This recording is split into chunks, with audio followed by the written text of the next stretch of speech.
오래전 목포의 어느 작은 마을 해 질녘이면 호수 위로 신비로운 달빛이 반사되며 마치 은빛 물결처럼 빛나는 광경을 볼 수 있었습니다.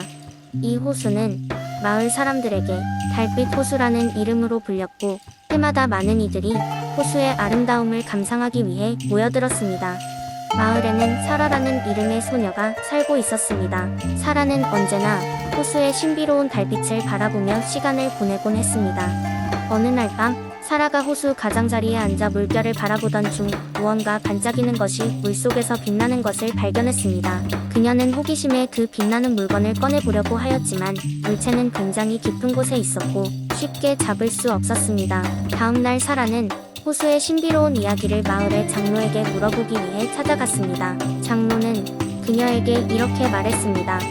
이 호수에는 오래전부터 전해 내려오는 전설이 있으니 그것은 바로 달빛이 내려오는 밤이 되면 호수의 깊은 곳에 잠들어 있는 보물이 깨어난다는 것이란다. 이 보물은 마을에 행복과 평화를 가져다주며 인연이 있는 이에게 특별한 선물을 전해준다고 하지. 사라는 그 이야기를 들으며 자신이 본 것이 그 보물일지도 모른다는 생각에 더욱 궁금해졌습니다. 다음 보름달이 뜨는 날 밤 사라는 친구들에게 이 신비로운 발견을 알렸고 함께 그것을 확인해 보기로 했습니다. 드디어 기다리던 밤이 찾아왔고 사라와 그녀의 친구들은 호수로 향했습니다. 마침내 그들은 달빛 아래에 반짝이고 있는 물건을 다시 발견할 수 있었습니다. 그들은 조심스럽게 물속으로 다가가 그것을 꺼내어 보았습니다. 그들이 발견한 것은 커다란 진주였습니다. 진주에서 나오는 빛은 마치 달빛처럼 은은하게 빛났고 주위는 마치 나처럼 밝게 밝혀졌습니다. 마을의 장로가 말했던 보물은 바로 이 진주였습니다. 사라와 친구들은 진주를 마을로 가져갔고 그 후로 진주는 마을의 중앙 광장에 놓여져 마을의 상징이 되었고 그 이후로 마을은 평화와 번영을 누리게 되었습니다. 그 후로 달빛 호수는 마을의 전설로 남아 많은 방문객들에게 그 신비로운 이야기를 전하며 사람들은 여기서 소원을 빌고 서로의 행복을 기원하곤 했습니다.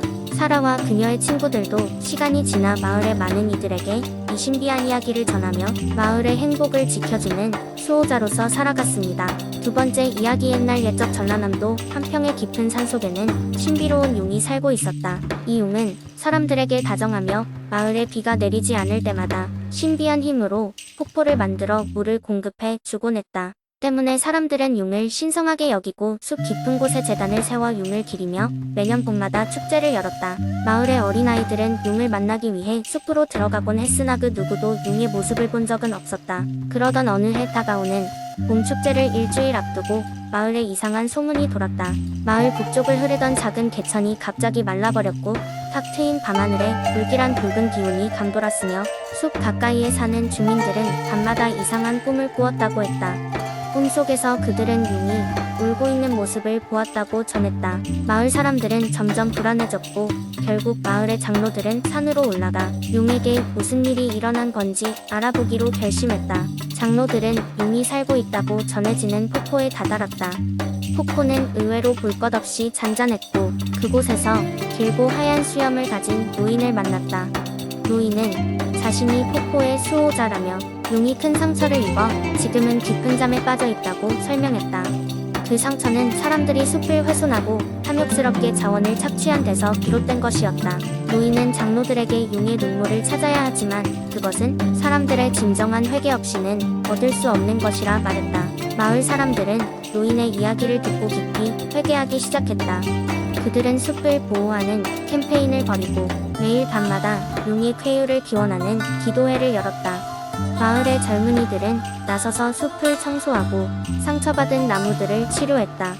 시간이 지나자 마을에 다시금 맑은 비가 내리기 시작했고 개천에서는 다시 수돗물이 솟아올랐다. 그러던 어느 날 마을의 가장 어린 소녀가 숲속에서 길을 잃고 용의 폭포에 다다랐다. 소녀는 장로들에게 들었던 대로 용의 쾌유를 진심으로 기원하며 작은 손바닥에 모은 물을 마셨다. 그때 폭포가 일순간 크게 낙하하기 시작했고 하늘에서 빛나는 비늘 조각이 내려왔다. 그것이 다름 아닌 용의 눈물이었다. 소녀는 그 눈물을 장로에게 가져갔고 장로들은 용의 상처에 눈물을 바르기 위해 다가갔다. 용은 천천히 깨어났다. 마을 사람들은 모두 기쁨의 눈물을 흘리며 용과 화해했다. 그 후로 마을에서는 매년 용과의 약속을 잊지 않기 위하여 숲을 보호하는 축제를 열었다. 사람들은 자연과의 조화를 기리는 것이 얼마나 중요한지를 다시금 깨달았다. 소녀는 마을의 작은 영웅이 되어 모두에게 사랑받았고 한평은 그 이후로 풍요롭고 평화로운 이상적인 마을이 되었다.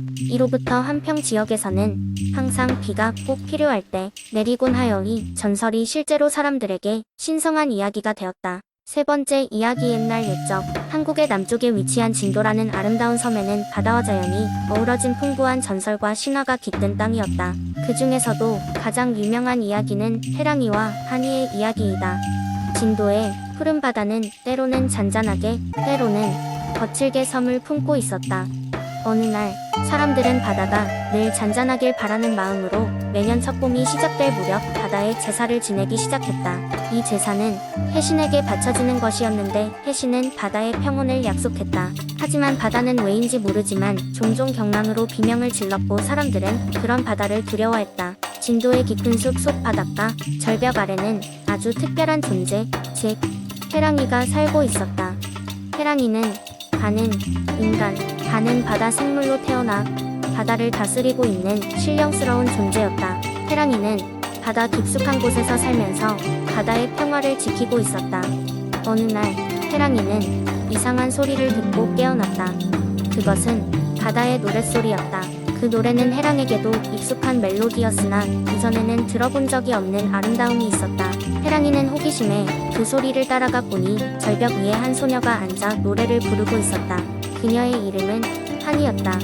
한이는 바람을 타고 다니는 자유로운 영혼의 소유자로 그녀의 노래는 싱그러운 자연의 소리와 맞닿아 있었다. 그날 이후로 해랑이는 한이의 노래를 들을 수 있는 날이면 그 자리에 나타났고 두 존재는 하나의 영혼이 된 듯한 감정을 나누었다. 그러나 두 존재의 평화로운 만남은 오래가지 않았다. 어느 날 진도에 큰 태풍이 다가오고 있었다. 사람들은 다시 바다를 두려워하며 해랑이에게 도움을 청했다.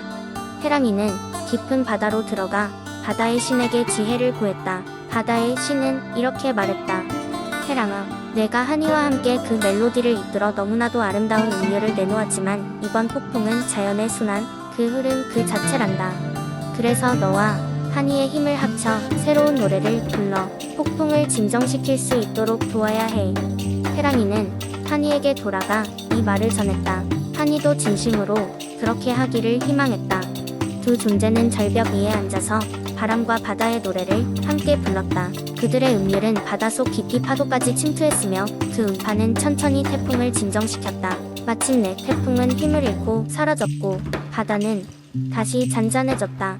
그날 이후로 진도는 더 이상 무서운 태풍에 시달리지 않았다. 사람들은 해랑이와 한이의 노래를 기억하며 감사의 마음을 전하기 위해 매년 축제를 열기 시작했다.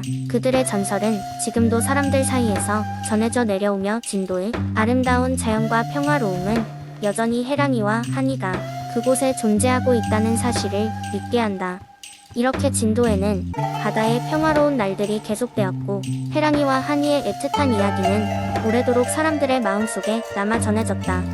네 번째 이야기. 옛날 옛적 한국의 태백산맥에는 별빛 마을이라는 작은 마을이 있었습니다.